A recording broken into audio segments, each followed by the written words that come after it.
Bell process and role of magistrate. Hello दोस्तों, नमस्कार। मैं हूं एडवोकेट मनीष द्विवेदी। आज हम बात करेंगे एक इंपॉर्टेंट टॉपिक पर, साथियों की जमानत यानी बेल और इसमें मजिस्ट्रेट की रोल क्या होती है। अगर आपको खुद के लिए या किसी अपने के लिए बेल लेना हो तो ये वीडियो आपके लिए है। तो बिना किसी की डिले के शुरू करते हैं। बेल क्या होता है यानी जमानत क्या होता है। बेल का मतलब होता है किसी अरेस्टेड व्यक्ति को टेम्परेरी फ्रीडम देना जब तक उसके केस का फाइनल डिसीजन ना आ जाए।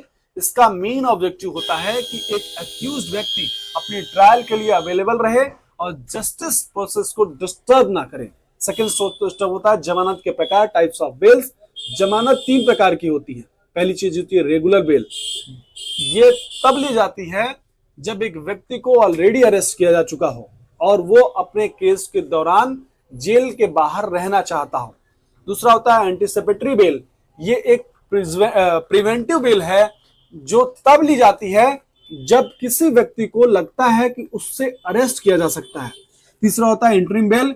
ये एक टेम्पोररी बेल होती है जो फाइनल बेल एप्लीकेशन के हेयरिंग के पीछे जो है पहले दी जाती है। साथियों, जमानत की प्रक्रिया को समझते हैं बेल प्रोसेस के बारे में। तो साथियों, पहली चीज है एप्लीकेशन ड्राफ्ट करना। आपको बेल के लिए एक प्रॉपर एप्लीकेशन कोर्ट में फाइल करनी होती है। एप्लीकेशन में लिखा जाता है कि आपको बेल क्यों चाहिए। सेकेंड स्टेप आता है कोर्ट में प्रेजेंट होना। एप्लीकेशन फाइल करने के बाद आपको आपको लॉयर को कोर्ट के सामने प्रेजेंट होना पड़ता है। थर्ड है एविडेंस प्रेजेंट करना। आपको कोर्ट के सामने ये प्रूफ देना होता है कि आप कोर्ट की कंडीशंस का पालन करेंगे और किसी भी इलीगल एक्टिविटी में इन्वॉल्व नहीं रहेंगे। फोर्थ होता है प्रोसिक्यूशन आर्ग्यूमेंट प्रोसिक्यूशंस। साथ ही प्रोसिक्यूशंस आपकी बेल अपोज कर सकता है और ये प्रूव करने की कोशिश करता है कि आपको बेल नहीं मिलनी चाहिए। साथियों, 5 स्टेप में आपको देखना होगा कोर्ट का डिसीजन। मजिस्ट्रेट या जज दोनों पार्टीज की आर्गुमेंट सुन के बेल अप्रूव या रिजेक्ट करता है। साथियों, आपको मजिस्ट्रेट की इसमें भूमिका क्या होती है, रोल ऑफ मजिस्ट्रेट। अब बात करते हैं मजिस्ट्रेट की रोल के बारे में। तो पहला होता है एविडेंस असेस करना। मजिस्ट्रेट सबसे पहले सबमिटेड एविडेंस और आर्गुमेंट्स को असेस करता है।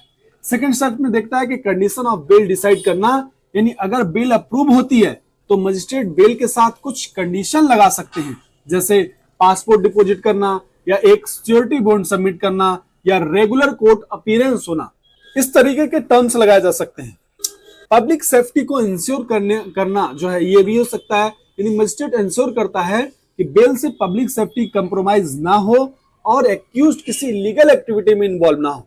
साथियों, फोर्थ रहता है बेल डिनाय, यानी अगर मजिस्ट्रेट को लगता है कि एक्यूज्ड भाग सकता है या इन्वेस्टिगेशन को डिस्टर्ब कर सकता है तो बेल डिनाई किया जा सकती है। साथियों, आप समझते हैं अगले पॉइंट में कि किन मामलों में जमानत मिलना मुश्किल होता है। कौन कौन से ऐसे मामले हैं जिसमें जमानत नहीं मिल सकता है, मुश्किल होता है।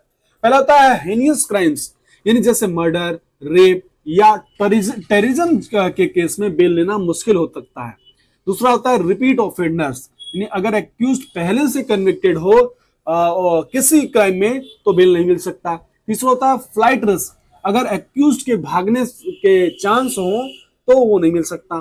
चौथा है इन्वेस्टिगेशन डिस्टर्बेंस, अगर लगता है कि बेल लेने के बाद एक्यूज्ड इन्वेस्टिगेशन को डिस्टर्ब करेगा तो नहीं मिल सकता है। पॉइंट 6 आता है बेल रिजेक्ट होने पर क्या करें। अगर बेल रिजेक्ट हो जाए तो आप हायर कोर्ट में अपील कर सकते हैं। सेशन कोर्ट यानी लोअर कोर्ट के डिसीजन के अगेंस्ट अपील करने का पहला ऑप्शन है। सेकंड है हाई कोर्ट, यानी अगर सेशन कोर्ट भी बेल रिजेक्ट करे तो हाई कोर्ट में अपील करना। ओवरऑल दोस्तों कंक्लूजन में पहुंचते हैं तो दोस्तों जमानत के प्रोसेस कॉम्प्लिकेटेड लग सकता है, लेकिन एक प्रॉपर लॉयर और समझदारी से इसे एफिशिएंटली हैंडल किया जा सकता है। मजिस्ट्रेट की रोल यहाँ काफी इंपॉर्टेंट होती है क्योंकि वो इंश्योर करते हैं कि जस्टिस और पब्लिक सेफ्टी का बैलेंस बना रहे। अगर आपको वीडियो हेल्पफुल लगा हो तो इसे लाइक करिए, शेयर करिए और हमारे चैनल को सब्सक्राइब करिए। मिलते हैं नए टॉपिक के साथ, तब तक चैनल में बने रहिए। जय हिंद, जय भारत।